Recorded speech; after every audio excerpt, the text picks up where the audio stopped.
Good afternoon, and welcome to the William G. McGowan Theater at the National Archives.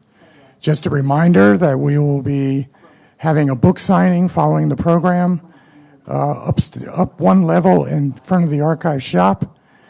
So would you please welcome today's panelists. Did we get our microphones turned on by any chance? Are we on? You can hear me? Welcome, welcome, welcome.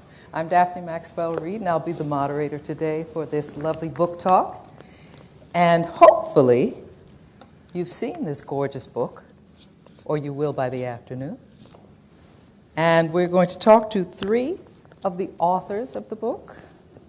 There have been a lot of contributions from other folks, and we'll talk about that too.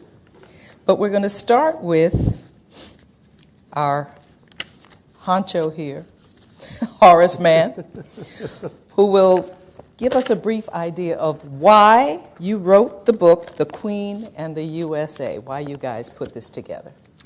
Thank you, Daphne. I was the director of the Federal Commission for Jamestown 2007, which I was responsible for coordinating all the federal activities related to the commemoration of the first permanent English settlement in America. And I was the liaison to Buckingham Palace. And we worked for 4 or 5 years with our British friends to work on getting the Queen here. And then once it was committed, it was my responsibility to kind of make sure that she had an enjoyable visit.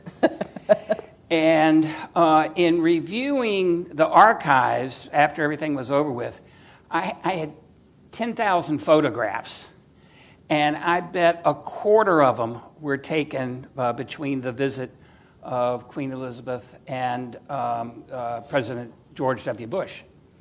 And so looking at those photographs, 1,500, 2,000 photographs, I said, there's a book in here somewhere. And, you know, it kept seeing some patterns. It also resonated with the fact that the Queen had come in 1957 for the 350th anniversary of Jamestown.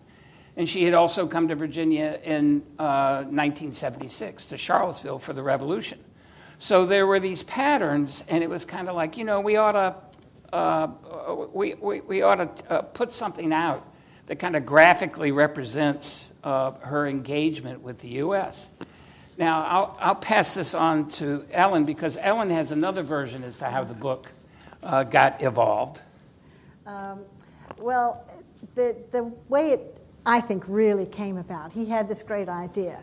But the three of us, Chip, who was head of the U.S. committee, Lord Watson of Richmond, who was head of the U.K. committee, and I, who was delegated to look after the visiting dignitaries, after this really wonderful, exciting week, we're sitting around, and full disclosure, alcohol was involved.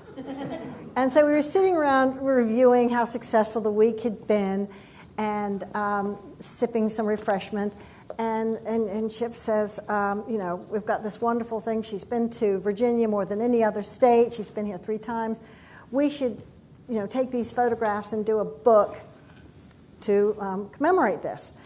And so, you know, that all sounded good to us. And then there was another pouring. And then I piped up and I said, well, you know, I think we should do all her visits to the United States, the whole country. I think that'd be a great idea. Well, we all thought that was really good. And then the wine glasses got topped up, and Lord Watson said, right, I think we need something more substantive than pretty pictures. We need essays by important people. And so we decided that we would do it, and this was for the Diamond Jubilee 10 years ago. And so the focus of that book were our shared values of democracy, rule of law, language, faith, and so we had some wonderful contributors to that, people who were very important. And so that's how it came about in 2012. And last spring, spring of 21, our publisher approached us about doing an updated version for the Platinum Jubilee, and we thought that would be a fine idea, and we hadn't even had anything to drink. I have neglected to introduce these three wonderful people, so we're going to go back and do that now. This is Horace Mann, and he's a graduate of William and Mary, and he is from Petersburg, Virginia. They're all Virginians, aren't you?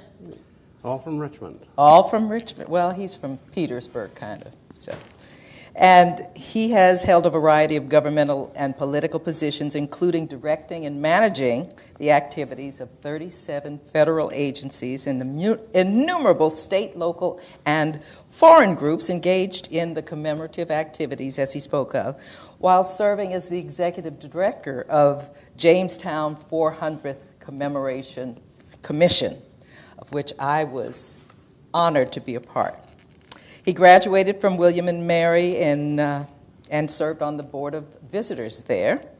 And in 2012, he was appointed by Governor Robert McDonnell to the State Board of Historic Resources, and he served as the board's chairman. He and his wife live in Richmond, and they have a son, Will, who also lives there. And next, Miss Ellen LeCompt. Have I spoken it correctly? You did. You did it beautifully. Thank you, darling. But I answered anything.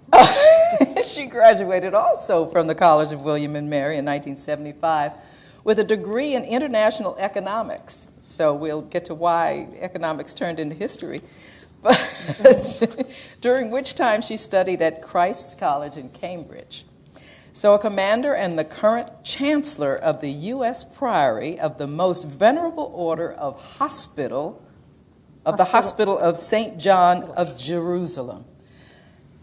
Do you have this on a plaque? Well, no, but it's referred, the sort of working reference is the Order of St. John, which is the oldest chivalric order, goes back to the 900 years, and the Queen is our sovereign head. Oh, wonderful. She's for many years been an active member of the English-speaking Union, and professionally since 2003, Ellen has been named to the prestigious Travel and Leisure magazine as the lady you want to talk to if you want to go to the UK. And she lives in Richmond. She has 2 married sons and some granddaughters, 4 of them. And Jack Moore, my old buddy, born in Quantico, Virginia, a graduate of the U.S. Naval Academy, and he was commissioned in the U.S. Marines in 1975 and served as an infantry officer, commanding several Marine Corps rifle companies, and twice he was deployed overseas. He moved to Richmond and joined the auto industry in 1990, assuming the management responsibility for the local Cadillac dealership, which his family had acquired in 1986. And in 2000, he added Subaru to that group. He served as chair of the board of directors for the Richmond Forum, a wonderful, wonderful group. If you're ever in Richmond, you should try to find out what's happening at the Richmond Forum. He's a member of the Massey Cancer Society Cancer Center Advisory Board and served on the board of directors of the Maymount Foundation, the Virginia Home for Boys and Girls, and a trustee of the Henricus Foundation.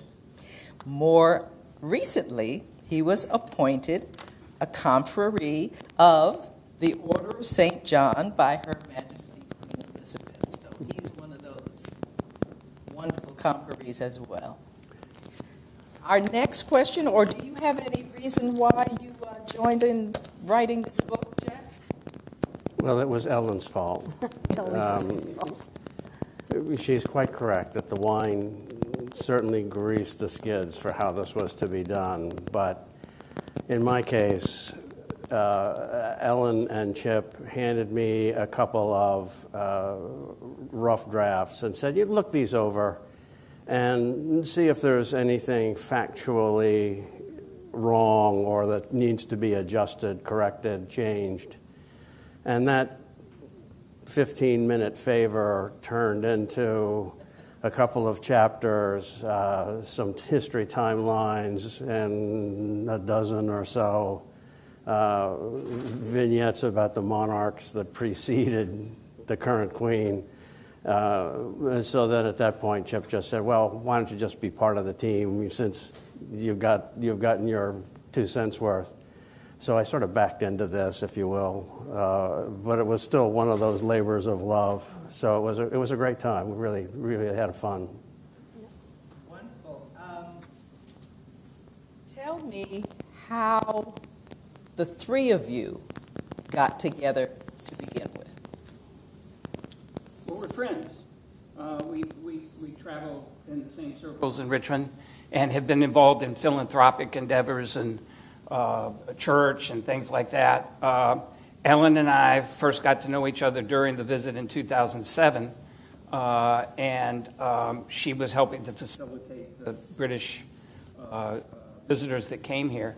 And then Jack and I met a little bit later than that when his interest came from polo.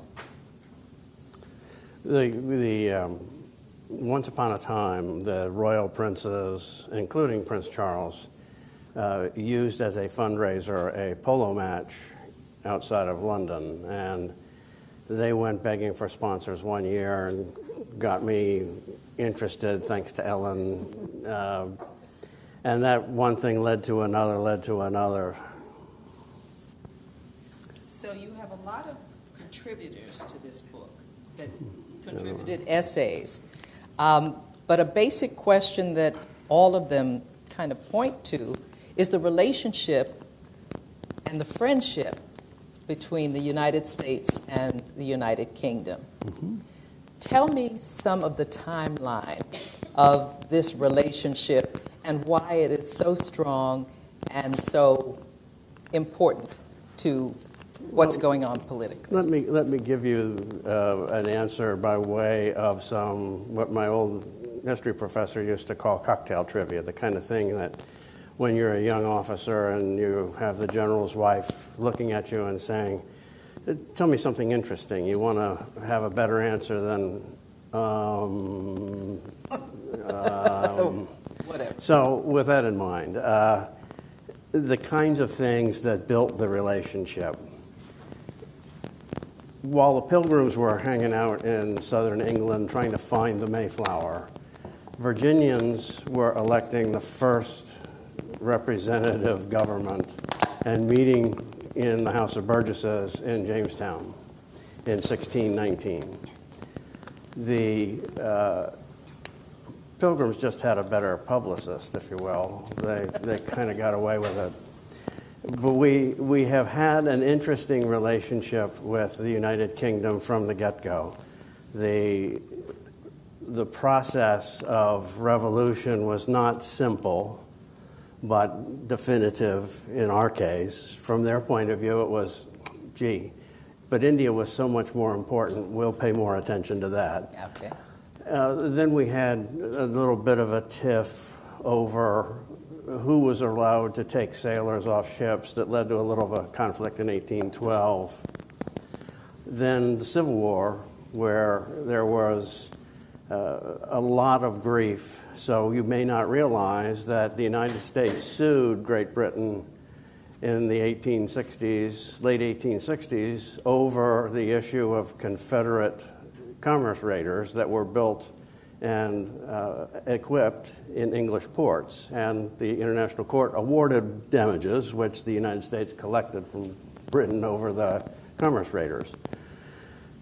Then we have 2 world wars. We have any number of commercial interests back and forth. So, if you will, the entire relationship between the UK and the United States is really bigger than any one person or any one group of people.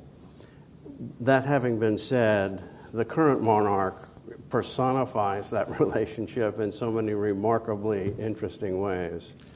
You don't sit the throne 70 years. Been around for a while and gotten acquainted with a lot of our presidents. Yes. It's interesting that one queen, 14 presidents. And she started with? Well, she started really with... Herbert Hoover and Truman in 1951.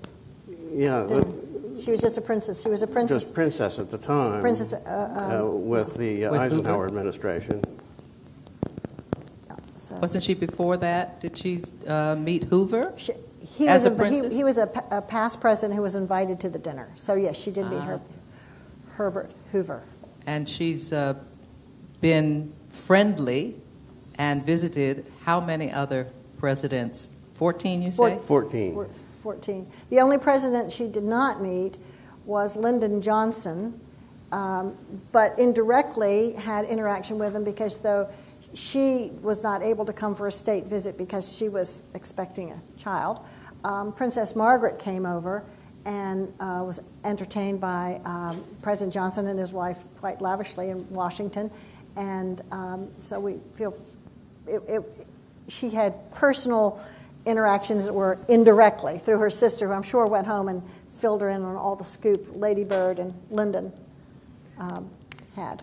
Why is the relationship important, the friendship between the United Kingdom and the United States? Well, we share many of the same values. Freedom, free markets, liberty, rule of law. And our embryonic stage was due to British tradition. And then when we separated in 1776, we took a different slant on it. But the way that the Queen enhances that relationship is fascinating because you have people involved in geopolitics who talk about hard diplomacy and soft diplomacy. Hard diplomacy is military and geopolitical policy. Soft policy, soft diplomacy, is the way that the people interact. And in this instance, the Queen, through knowing 14 presidents, has strengthened that relationship that exists because of our founding and because of our shared principles. But she has gone above and beyond helping to facilitate that by being such an incredible representation of the British people, such an incredible reminder of our past. And she brings, with 70 years, and you figure America's coming up on its 250th anniversary. You know, this is a woman that represents 70 of that 250 years.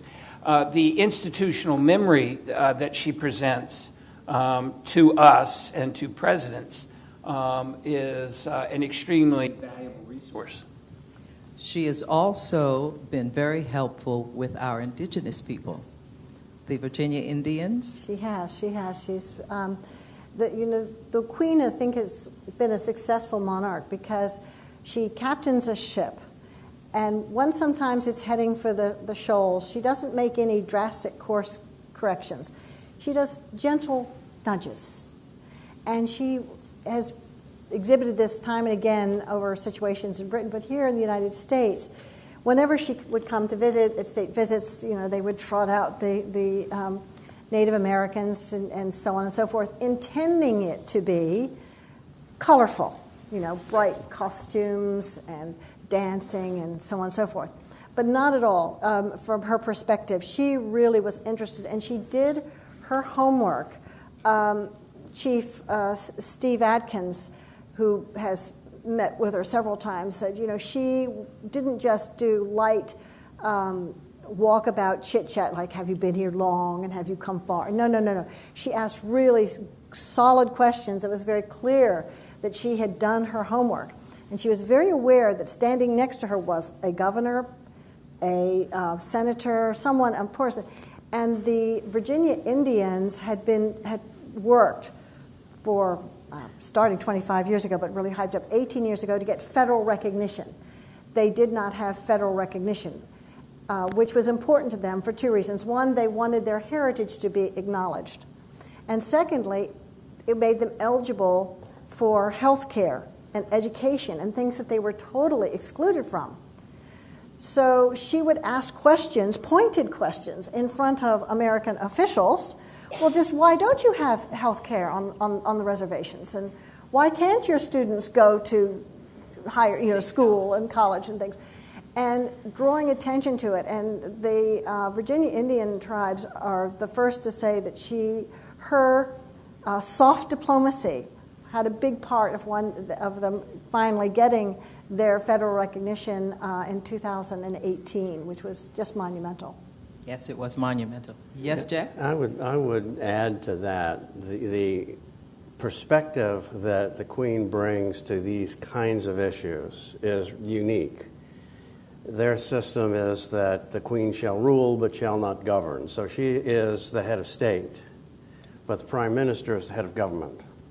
In the United States, our system combines the two in a president, and sometimes you get a winner, sometimes you don't. But most presidents are good at one of the two, but rarely both roles at the same time.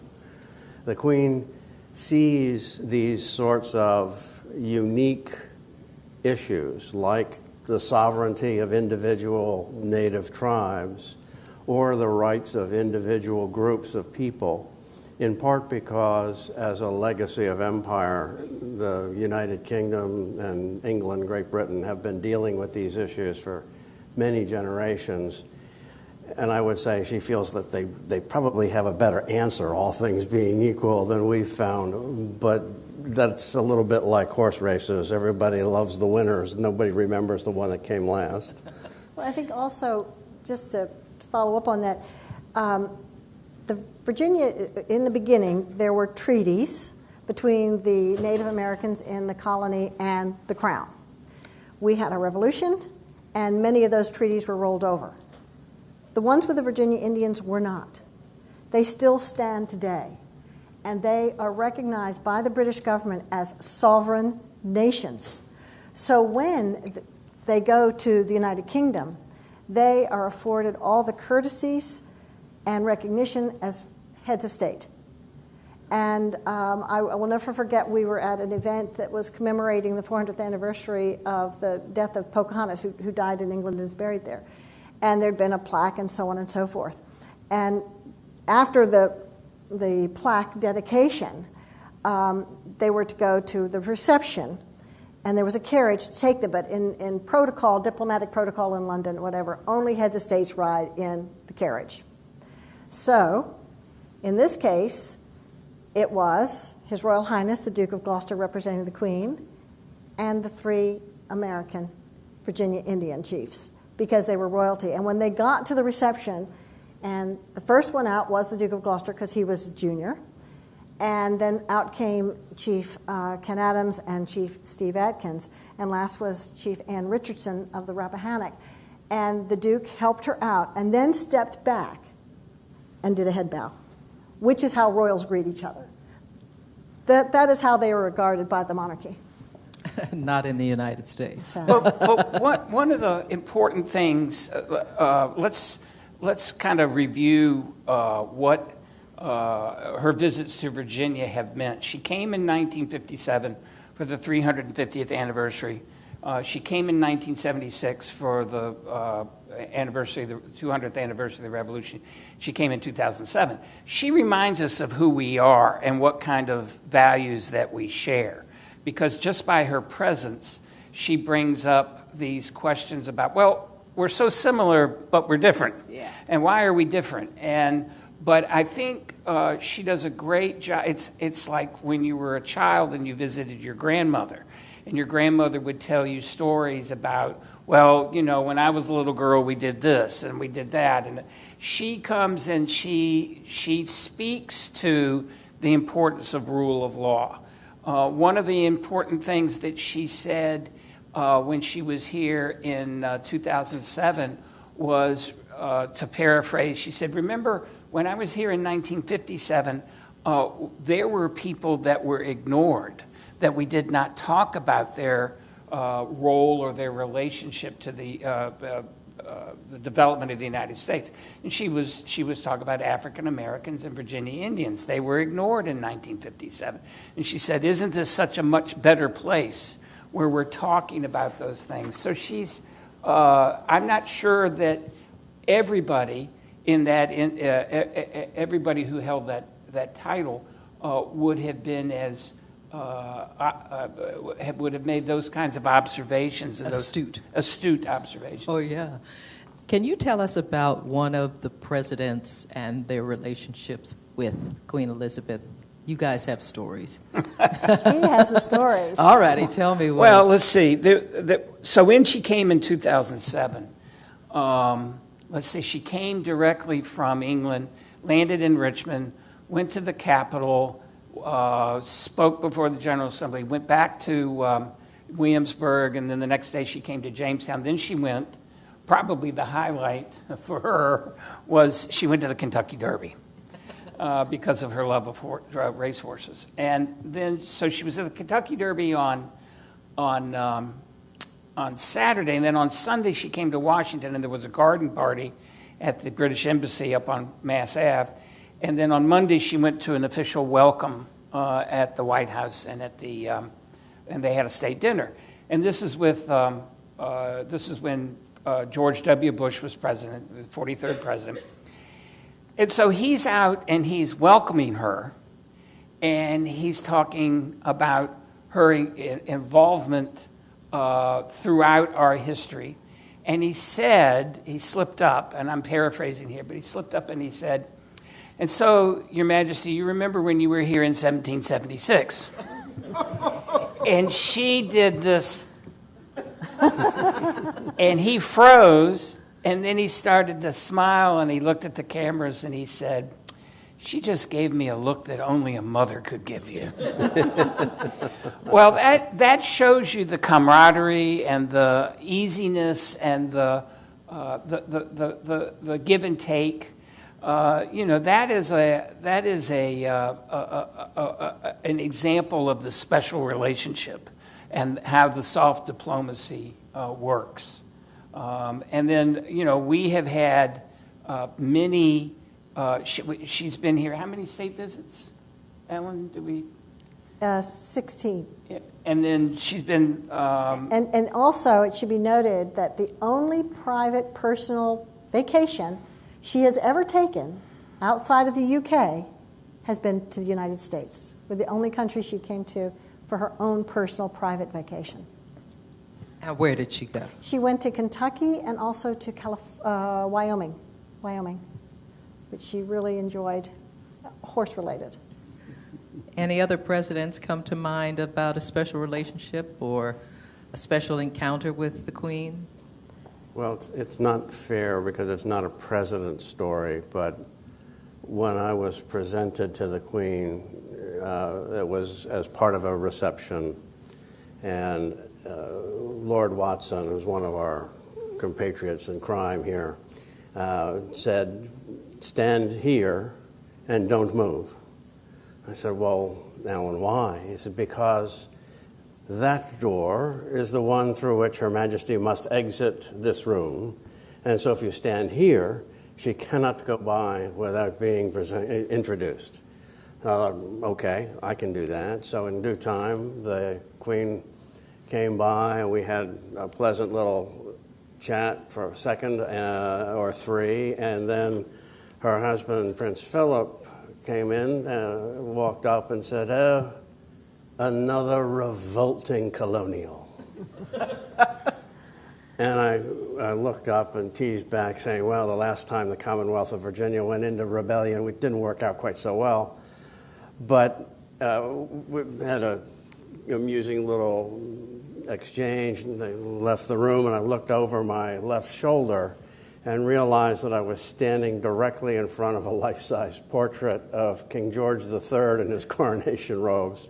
So it was a bit of an interesting byplay on several fronts, that here I am chatting with the Queen as though she's a long-lost relative and teasing her husband in front of her predecessor who gave away the colonies. Yes. I think that she had a really good relationship with the Reagans, and she visited them. They obviously shared an interest in horses, but she had a personal visit to California to visit them at their ranch there. Poured rain, just torrential rain, but she had a very personal relationship she had established, and not just with the Reagans. When I was chatting with Chief Adkins, and he said the thing about Her Majesty is she's very genuine. When you're talking with her, you're talking with a person, and you have this genuine relationship. And I think she established that with all the presidents that she encountered. That some presidents, I'm sure that afterwards she would go into the drawing room and giggle with Prince Philip over something or other. But for the most part, whether she liked them personally or not, she always was very genuine, and she didn't put up with any airs. Some of our presidents tend to be sometimes very taken with their entourages and their position. And a little funny story about that. When I think it was when Trump was going over to visit, and the British Embassy here was coordinating that, obviously working with the State Department to do that. And there's a big meeting at Buckingham Palace of all the team members. And a friend of mine who was working at the British Embassy told me this story because he was the one at the embassy in charge of it.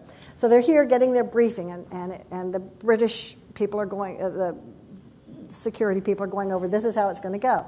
And at one point they said, and the Land Rover will go and pick up President Trump from the aircraft, with which the Secret Service said, excuse me, we have the Beast, his armored limousine that travels with all the presidents. He has the Beast, and he will be traveling in the Beast. And the head of the British groups just looked at me and said, this comes from the top. It will be the Land Rover. It was the Land Rover. It was the Land Rover? Whenever it says it comes from the top, that means Her Majesty. Yes. And she said, it will be the Land Rover. And it was the Land Rover, and the president didn't give any grief about it. They So she makes what she prefers to happen known very quietly, but it happens. As we're talking about presidents, I put this photo up. This is taken just minutes after the Queen looked at George W. Bush when he made the gaffe about her having been at the Revolution. And this photograph came off of the website of the George W. Bush Library and Archives. And I just wanted to say we are here in the National Archives, and we're accepting their hospitality, and we really appreciate them giving us this opportunity. But if you want to learn more about specific presidents and their relationship to the Queen, go on those individual websites, because they are a font of knowledge and raw data. As I remember, this picture was on a page where the opening, the president's welcoming remarks were printed verbatim, also gave a little bit of the schedule. And so any background that you want to know, if you want to get into a specific president since Truman and what their relationship was with the Queen, I know the folks at the archives would really appreciate you going and delving into it electronically and finding out what we do have some other photos in the book that we were able to access because of the National Archives. Thank you, National Archives, one more time.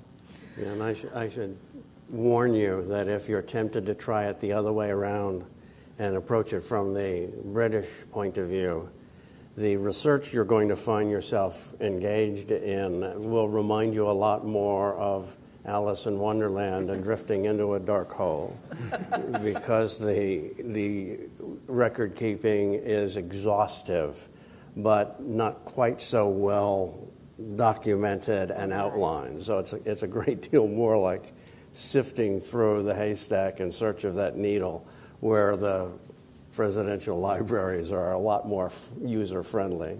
Well, talking about photographs, on the previous edition, the Diamond Jubilee edition, there was a picture of Her Majesty and looking like the Queen, and behind her we had done something fancy with the flags and all this sort of things.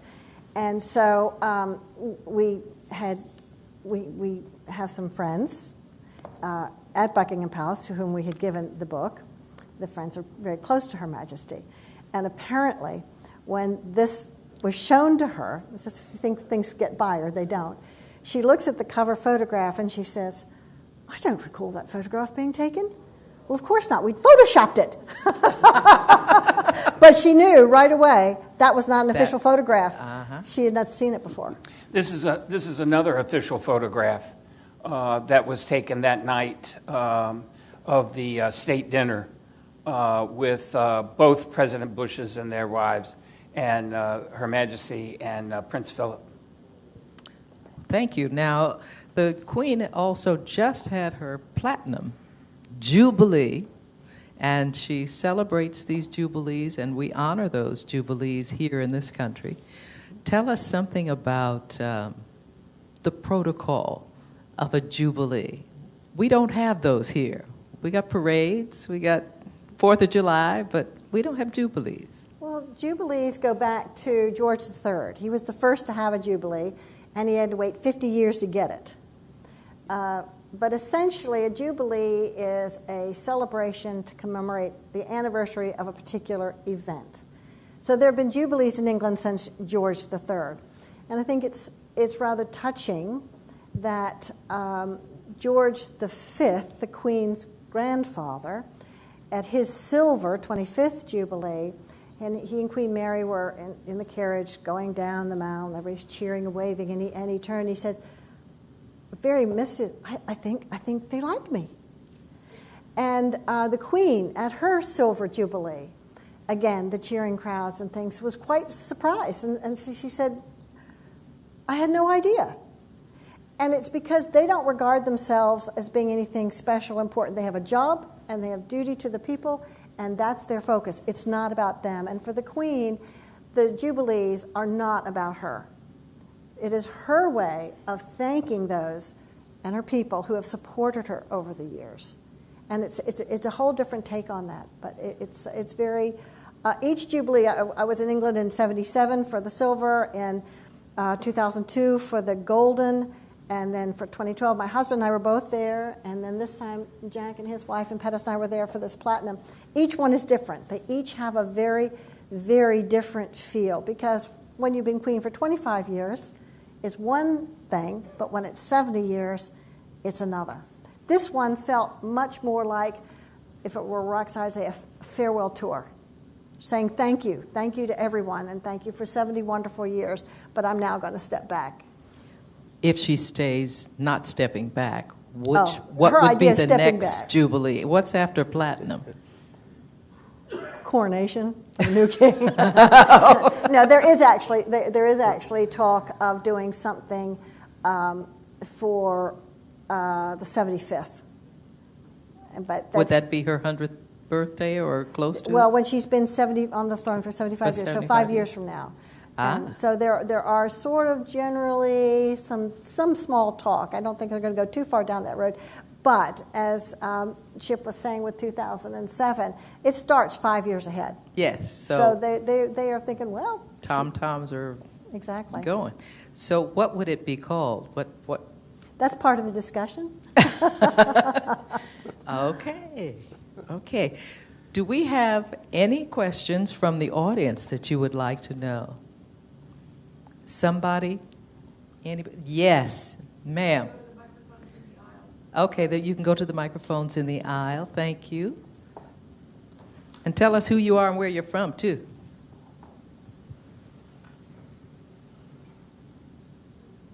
Hi, thank you for a wonderful presentation. I look forward to getting the book. Susan Prokop, Arlington, Virginia. My husband and I have traveled to London a number of times. We're Anglophiles. And curious, never quite found how the British handle in their history museums and all, how they handle the revolution. Can you give some insight to that?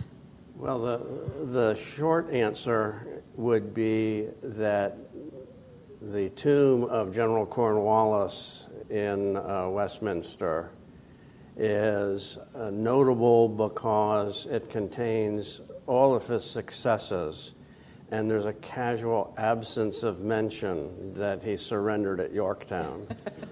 But he still is quite well revered, in part because he was a very, very successful general officer, other than that minor issue in that colonial place in America.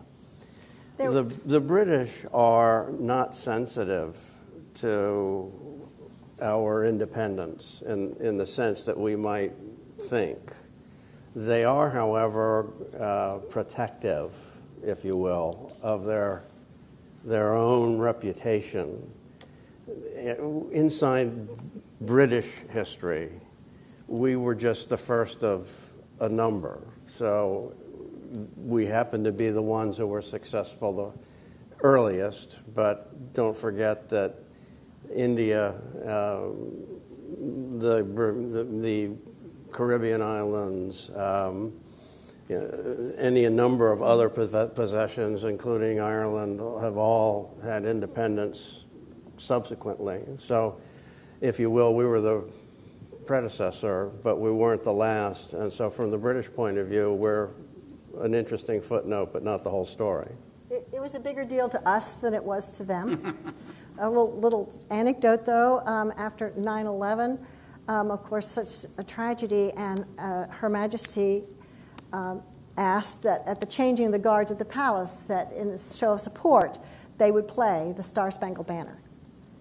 And an American friend of mine worked in London, and all the Americans, in times of crisis, you just gravitate to Buckingham Palace.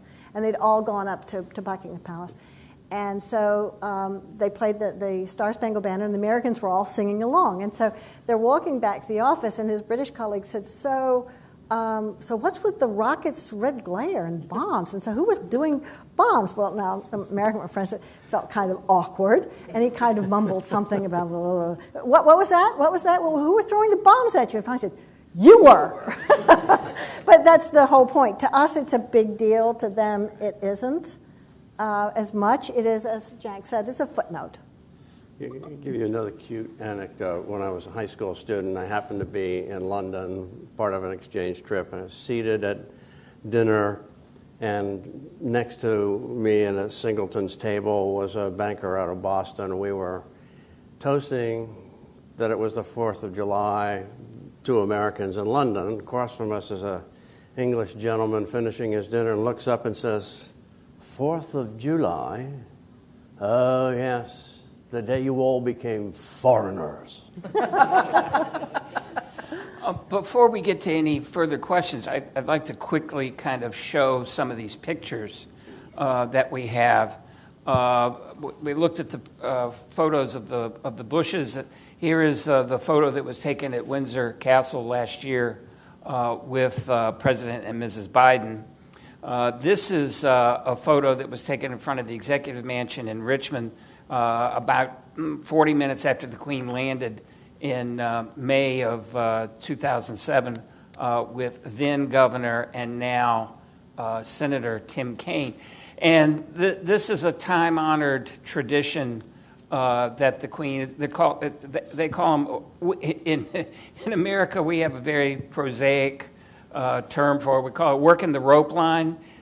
In England, they call the Queen does a walkabout.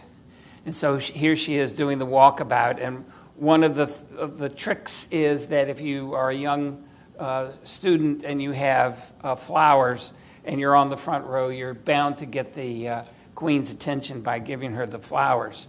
I showed this picture earlier. This is the Queen greeting all of the chiefs of the Virginia tribes. This is the Queen speaking before the Virginia General Assembly. She went from the Executive Mansion over to the Capitol to make the speech. This is her the next day visiting Jamestown. She visited the ships, which frankly Prince Philip was more interested in, being an old Navy guy. And this is a interpreter showing the Queen the armor that he wore. And with Ellen and I both being graduates of the College of William and Mary, there's a strong tie to the royal family. We've had Prince Charles come and visit a couple of times. And in both 1957 and 2007, the Queen went by and gave remarks at the college when she was in Williamsburg. So this gives you an idea of some of the documentation of her visits. As Jack says, if you want to know more about what's in the book, buy the book. I just chose to show some photos from 2007, but we go all the way back to all of her trips to the United States and have a photo of each of the different visits that she's had. And you guys will be signing books in the lobby as soon as we're finished here today. But we have been looking back at Queen Elizabeth. Tell us what you think her legacy is for the next generation of monarchs in London. She's, I think, really very keenly aware of her legacy. She has had the opportunity over 70 years to cultivate a personal relationship with the presidents. Her father did, though he only became king when Roosevelt was president, so he only met really 2 presidents. This is something she feels very important, and she has encouraged both Prince Charles and Prince William, and even Prince George has been brought into it, that have a personal dialogue with the presidents. As Chip said, Prince Charles has been here several times, and in fact, he and his sister Princess Anne came to Washington on their very first solo royal tour. And that was during Nixon's time. Administration. Everybody was trying to match him up with Tricia, I think it was. But anyway, Prince William has obviously been here. He's coming again in the fall to Boston, where he'll be doing an important event with his Earth Initiative, which is amazing.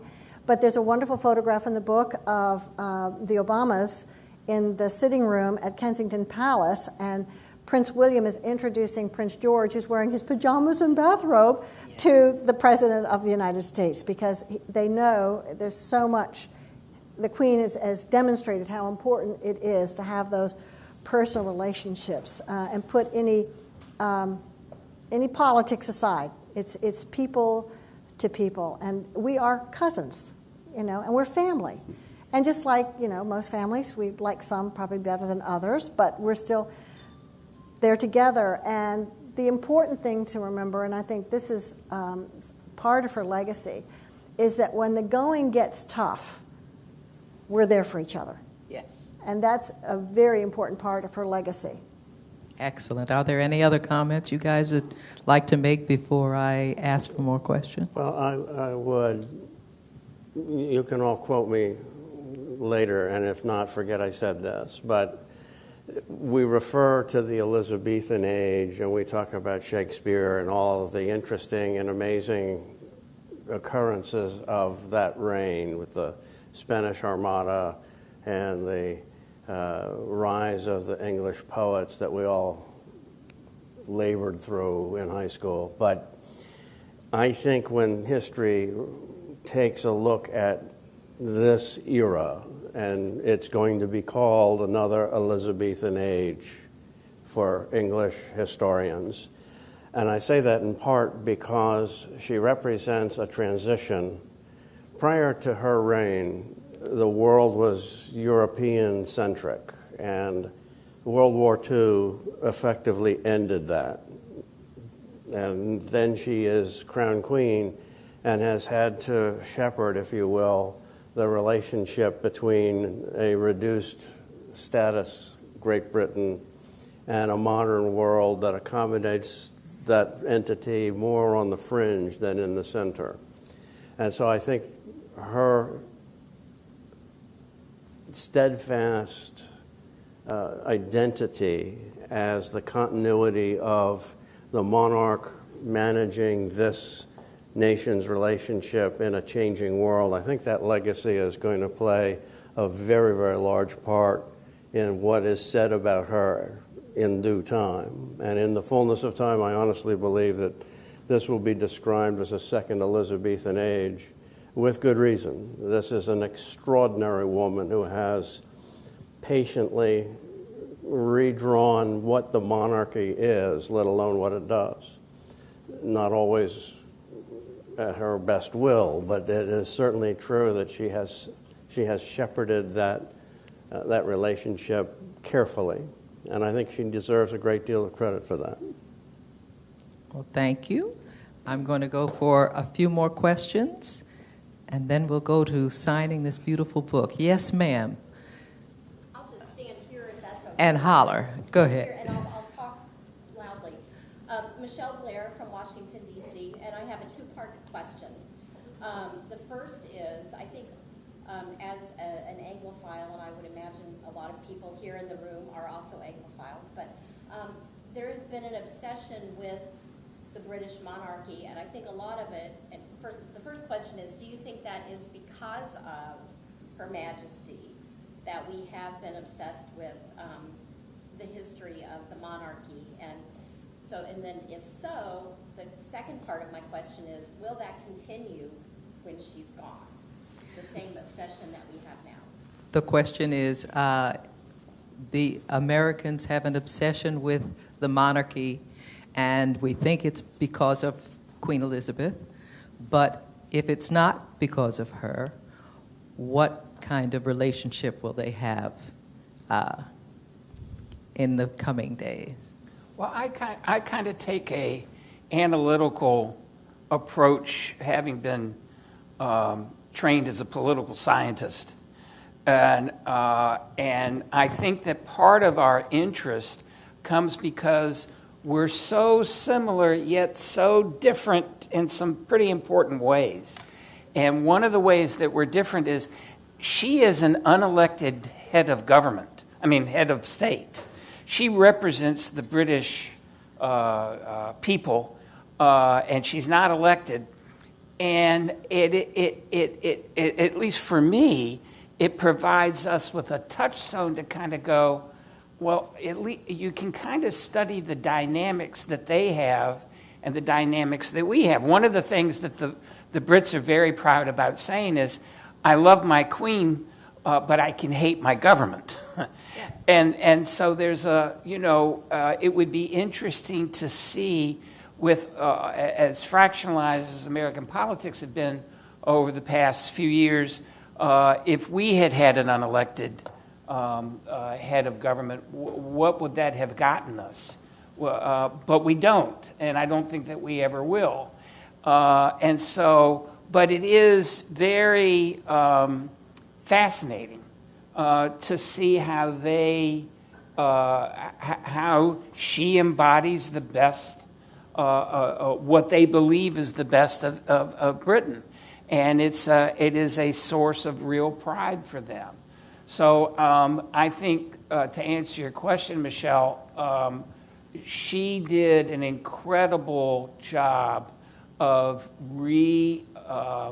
invigorating the British people in believing in themselves after World War II. And I would say that for going forward, the next generations, that she has laid a very solid groundwork for that. She has made it very clear she's stepped back from the day-to-day work. She's handed all of that off to her children and to her grandson. And he has taken a very active role. And the people of Britain, certainly as seen at the Jubilee, are very comfortable with that. This Jubilee was a big underlying message of this Jubilee was, here is Charles, William, George. Don't worry, everything's going to be okay. I've taken care of the future. Well, thank you all very much. This gorgeous book is for sale out there in the lobby, and have these three wonderful people sign the book for you. There are lots of things in here besides just the history and the pictures. There are essays from some very wonderful people who were associated with all things with the Queen. And I thank you very much for joining us here today. Welcome to where we are. This is great. Have a wonderful day. Signing.